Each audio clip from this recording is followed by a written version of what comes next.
时我没想那么多。我经过大脑考虑多的话，我也不会发动信息的。当时就是，无论任何大灾大难，都缺过米吗？缺过吃的给你们吗？因为你一条信息造成社会动乱，大家都去抢米。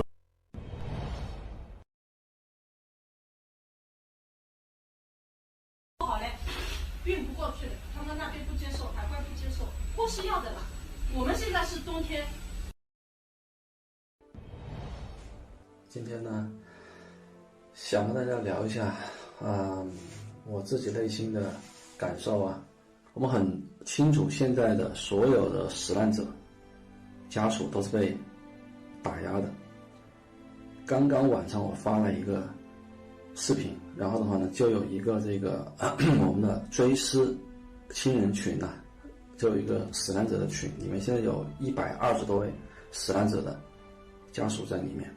然后的话，那个群主呢，青山的，今天已经被晚上已经被青山区公安局传唤了。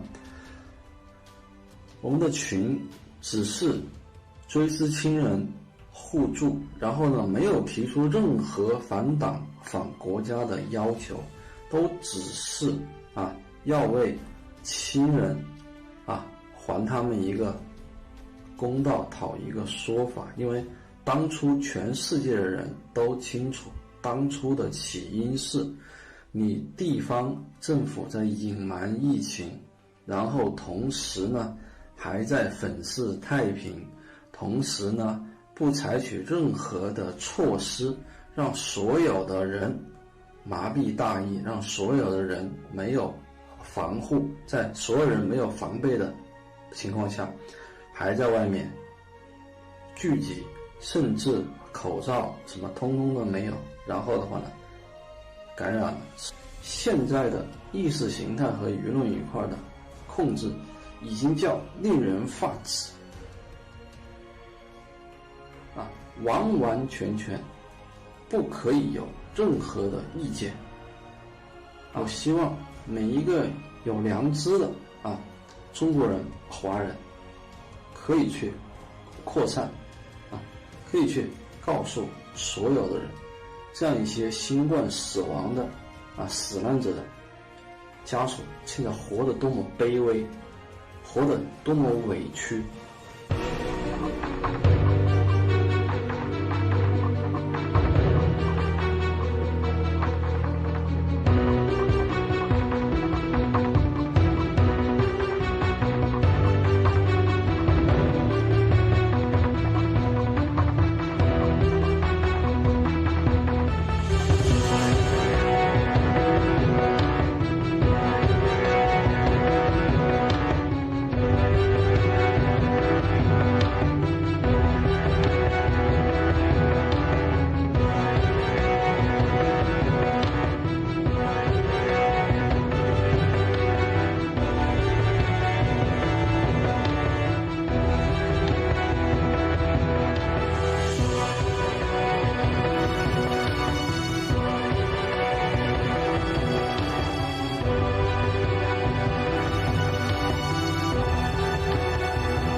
之后医院很多职工都不同意，然后就闹得很厉害，然后大家都去那个医院办公室那边要说法。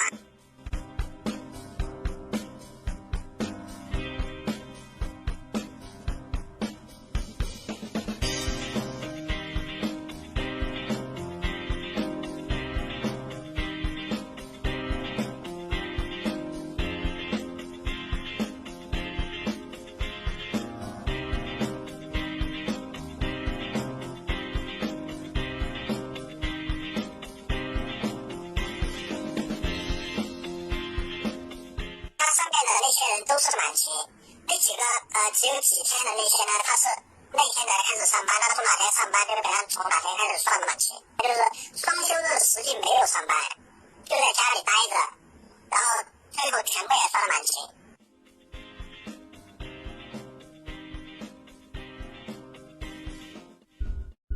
我们家是这样子的，我们当时多次求助社区，想把我爸爸呢，就是说想把我爸爸送到那个医院去安排住院。好了，黄埔出事了啊！特警来了啊！我们上场，弹打穿了啊！你们看看动眼啊，太厉害了，枪动眼的，动眼。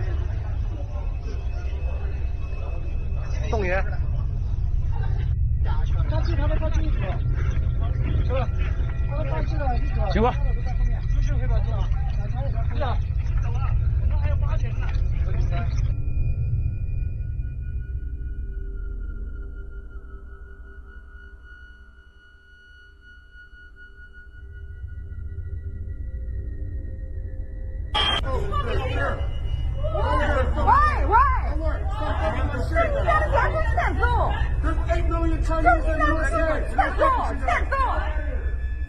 他们说为了面子，外国人可以不排队，然后我们在这儿等了这么久。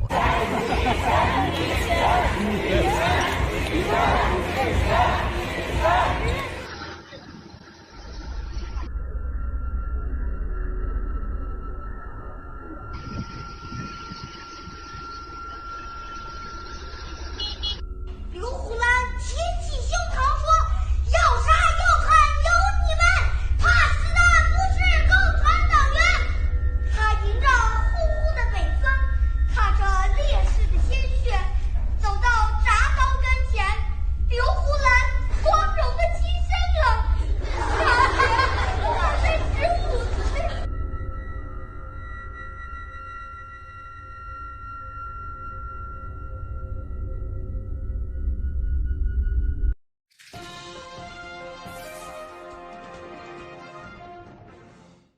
Vladimir Putin meeting Dr. Denis Protsenko 1 week ago to inspect the main hospital in Russia for coronavirus patients. Now, the doctor himself has tested positive for COVID-19. He and the president spent the whole afternoon together in close contact. Speaking to Japanese lawmakers, the deputy prime minister said the WHO should change its name to the CHO, or China Health Organization. He said being excluded from the global health body, Taiwan was driven to become a world leader in combating the coronavirus. While at sea, 4,000 American sailors are trapped in place on board an aircraft carrier where 200 have tested positive. The ship's captain sent a memo to the Pentagon pleading for a plan to help his crew.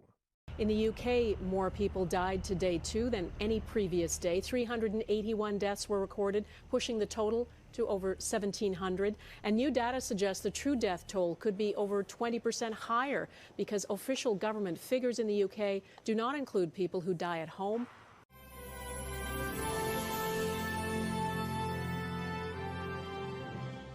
I want every American to be prepared for the hard days that lie ahead.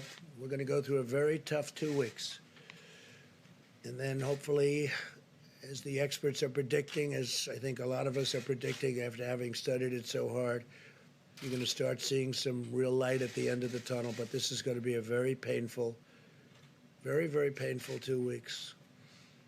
When you look and see at night the kind of death that's been caused by this invisible enemy, it's incredible. I was watching last night Governor Murphy of New Jersey say 29 people died today, meaning yesterday, and others talking about numbers far greater. But you get to know a state. I know New Jersey so well, and you hear 29 people, and hundreds in other locations, hundreds in other states. And this is going to be a rough 2 week period. As a nation, we face a difficult few weeks as we approach that really important day when we're going to see things get better all of a sudden. And it's going to be like a burst of light, I really think, and I hope. Our strength will be tested and our endurance will be tried. but America will answer with love and courage and ironclad resolve. This is the time for all Americans to come together and do our part. You know, one of the things we have learned over the last month or so is the number of drugs and medical products that we have been getting from China. And then when, you know, there were all the troubles in Wuhan, suddenly we couldn't get those things. And Congressman, you've got a plan to cut down our dependence on things that are critical for life here that come from China. Yeah, Steve, this is something that I think a lot of the American people are starting to recognize that is a problem we need to address going forward. China, I think something like 97% of our antibiotics come either directly from China or have significant materials that are coming through China. But it's not just China, by the way, right? I mean, India, I think 40% of our generics come from India. And this is something we need to deal with. We've got a piece of legislation we're introducing, I think, this week. We're calling the Beat China Act, but it'll help us with all countries maintaining our ability to produce drugs here in the United States, or at least in our territories and protectorates. For example, we used to manufacture a lot of our drugs in Puerto Rico. And Puerto Rico is a United States territory. But that ended about 20-odd years ago because of a tax change. And so we've got legislation that would just simply fix that tax code so that you're treated equally in Puerto Rico as you are even in the domestic and continental United States. And if we do that, we can bring back a lot of the pharmaceutical manufacturing that left Puerto Rico in the early aughts and went offshore and went to China. We need to do some things. And I think some of my colleagues in the House and the Senate, Congressman Gallagher, Senator Cotton, have legislation that would enforce mandates to make sure that we have our manufacturing in the United States. And I'll look at that legislation. I think we need to do a lot of different things. But what I'm trying to do is find ways to incentivize and encourage manufacturers to make these drugs here in the United States or in our territories, where sometimes the price of manufacturing is a lot less than it is in the continental United States. We need to do it because these drugs are imperative for our national security and the well-being of our citizens. Right now, we got to get through this crisis. President's trying to lead us through it. Right. Governor Abbott and other strong leaders are helping us get through the crisis, and we'll keep working to do it. But we got to prepare for the future. China's communist government ordered Chinese-run companies and Chinese diplomats and Chinese students around the world, including here, to go on a massive buying spree last February. Ordered them to go and buy all the medical gear they could find. And a report by Chinese customs officials has just come to light. It shows the astonishing results of this. From January 24 to February 29, the National Customs there inspected 2.4 billion pieces of protective equipment that have been sent to China, including 2 billion face masks. That Chinese companies aren't actually at the beck and call of the Communist government, the Communist Party of China, is a falsehood. There are many companies operating here. Now, I'm not talking about the Chinese people. I'm not talking about the individuals. No. I'm talking about the companies. They are at the behest, the beck and call of the Chinese government.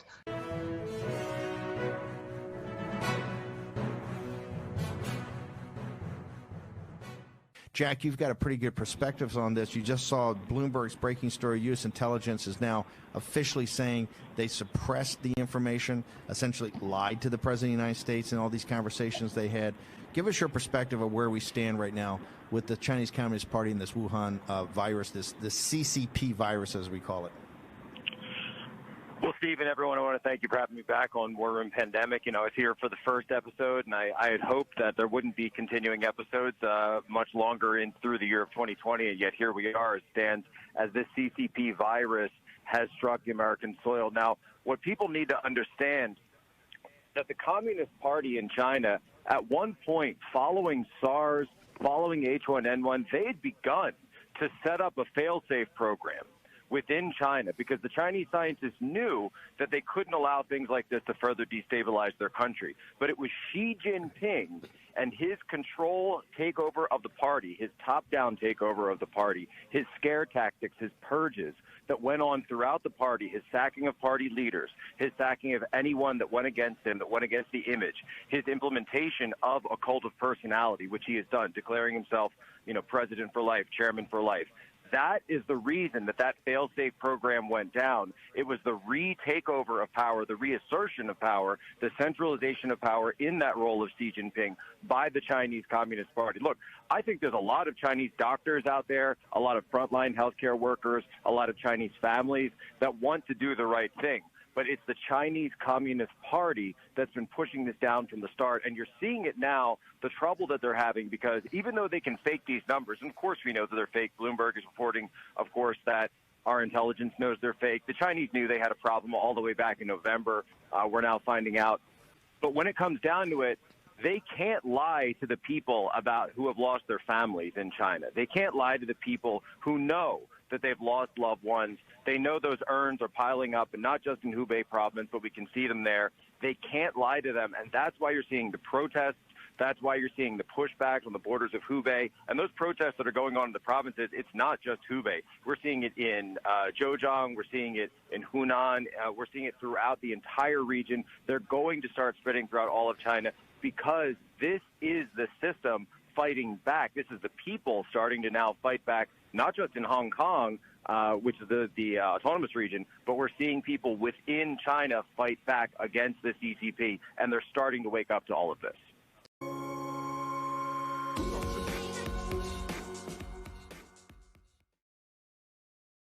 所有曼哈顿第一个最贵的5星级饭店、4季酒店，免费给所有来的护士、志愿者使用；广场酒店免费给。你见中国有一个吗？全中国，武汉有一个吗？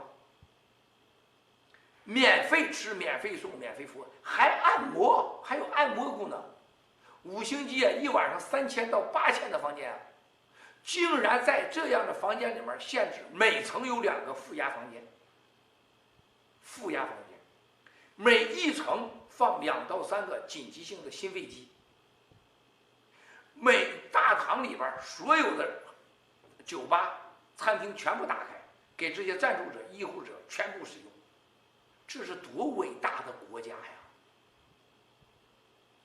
就这，美国政府说了，哎，你虽然是你不行啊，我得给你钱呐，我得给你这个拨款，不要钱，私人机构不要钱。美国到现在的赞助者98%是私人企业，全是自愿的。一个花不完钱的国家，可以印钞票的国家，一个98%的私人企业全力以赴、不惜一切代价来对抗疫情，无私无欲，这是什么样的国家？这是一个有宗教的国家。你看到现在走出去，在曼哈顿南部、北部，到处是挂在门口，我家有啥随便拿。那个我家有这个扣的大棚的蔬菜，如果需要的请来摘。我从小到大，我听说了2个最美好的世界，一个是共产党给我描绘的，叫实现了共产主义的世界，我在人类没看过啊。然后我信了佛教，佛教描绘的美好的世界啊，也就是基督教的叫天堂。我这次在美国疫情当中，让我看到了2个地方，还有一个就是我知道的是，佛教所说的，你干了坏事你就要6道轮回，畜生道也叫地狱，共产主义说的，你要当了坏人，你要不遵守共产主义，那你就生不如死。这是让我看到2个世界，一个佛教讲的快乐的世界，和我们共产主义所形容的按需所求、按需所拿的共产主义的美好的谎言的乌托邦世界，全在美国看到，就在曼哈顿。